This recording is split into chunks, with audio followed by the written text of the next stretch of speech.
Have you ever complained about the cold, even with central heating and a thick duvet? Well, let's take a trip back in time, to a world where winter wasn't just an inconvenience, it was a life-or-death battle. This is the story of medieval families and their unseen struggles against the biting cold. Forget the romanticized images of snowy castles and festive banquets.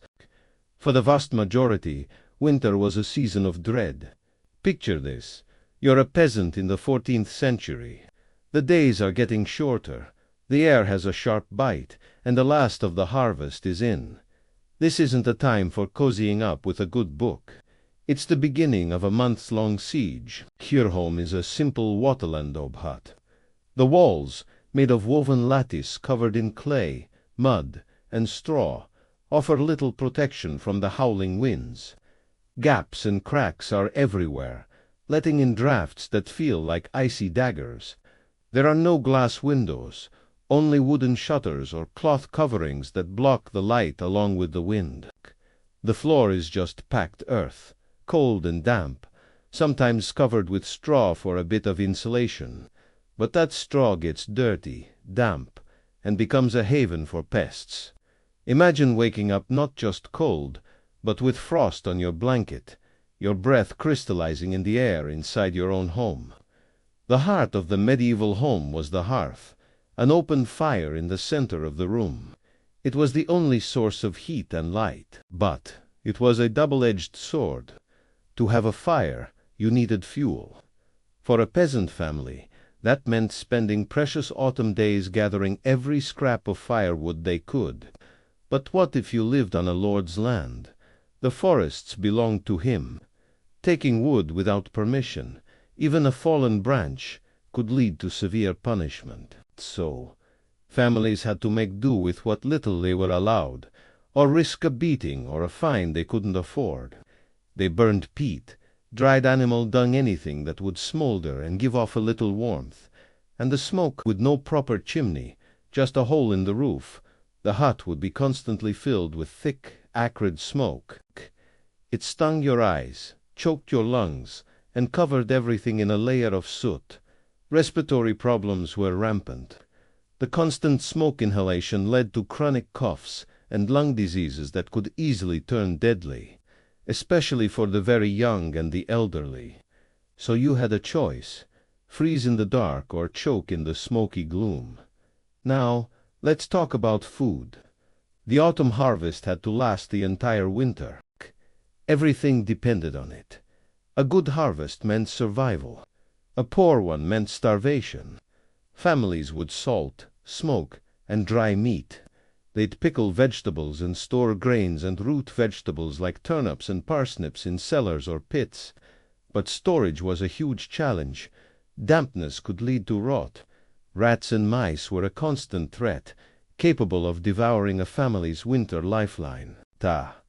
The diet became incredibly monotonous.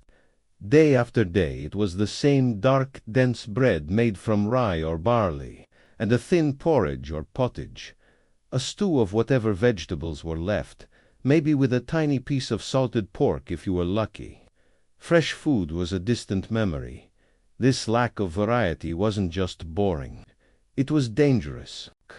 Without fresh fruits and vegetables, people suffered from severe vitamin deficiencies.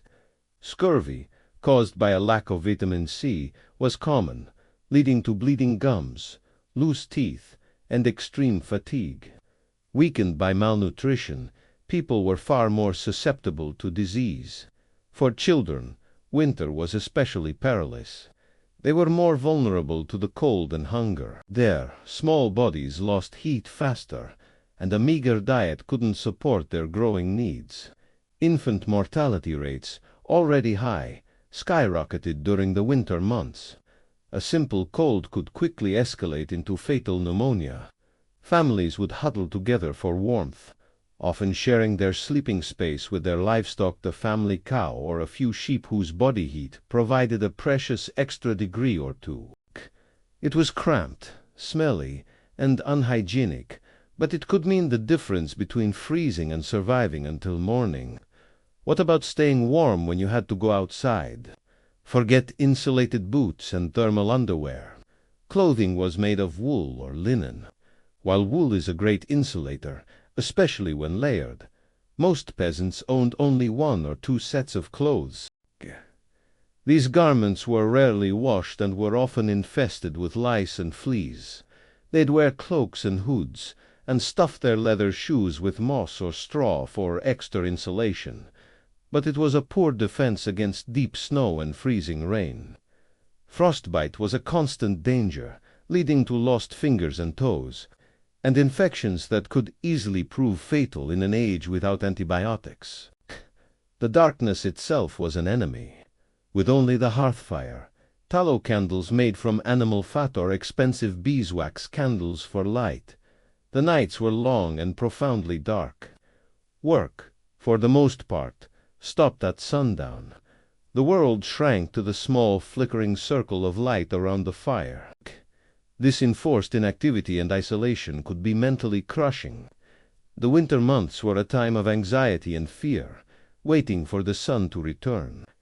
People would tell stories, mend tools, and pray, but the oppressive darkness took its toll. It was a time when folklore and superstitions about the dangers lurking in the dark felt very, very real. This wasn't just a season. It was an annual test of endurance, a battle fought with firewood, stored grain, and sheer willpower.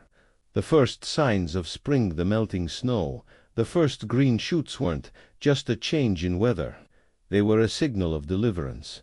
It meant fresh food, warmth, and the promise of another year of life.